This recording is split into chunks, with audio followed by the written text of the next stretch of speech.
Et voici donc le manuel d'atelier indispensable lorsqu'on veut dégarnir les cuirs ou n'importe quelle partie d'ailleurs d'une voiture. Grâce à ce manuel, j'ai compris donc il suffisait d'enlever ce gros boulon ici, ce petit boulon près du ressort, je ne sais pas si on voit de la caméra ici, des deux côtés.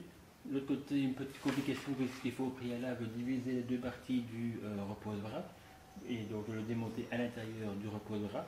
Et donc simplement en enlevant ces deux boulons, eh bien, on peut retirer le dessus du siège. Au préalable, il faut enlever l'arrière, donc la garniture arrière du siège avec deux petites vis.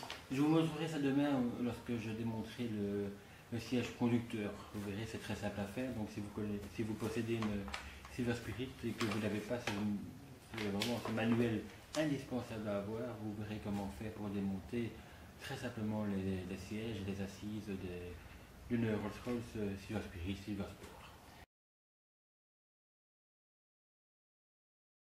D'abord retirer la partie arrière, simplement, grâce à deux vis, une de chaque côté, que l'on enlève. Voilà, ça bouge déjà. Voilà. On fait la même chose de l'autre côté, et puis il suffit de d'éclipser le siège, et enfin la partie arrière du dossier, et c'est parti. Voilà, c'est fait. Hop là. Donc j'ai retiré la vis de l'autre côté, qui se situe entre la console centrale et le repose-bras, très simple d'accès. Et là, regardez-moi ça. Si c'est pas formidable, ça s'enlève comme rien quand on a l'habitude. Voilà, et puis maintenant on va s'attaquer à cet endroit-ci.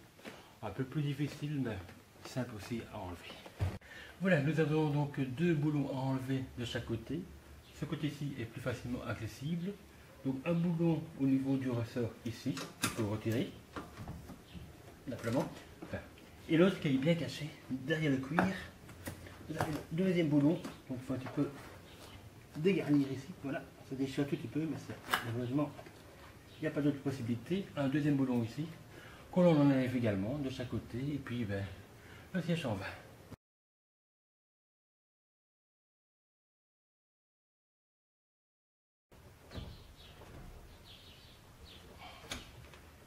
C'est fait.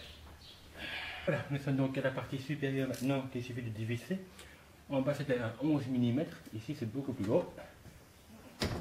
On verra après combien c'est. C'est 19 mm. Ça vous évite de devoir chercher. Alors, je sens que ça bouge bien ici. Hop là. Un coup qui tombe.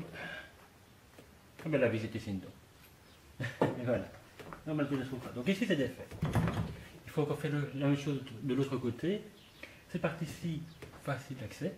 Celle-là, il faudrait que je démonte le repose-bras. Je vais vous montrer. C'est clipsé en fait.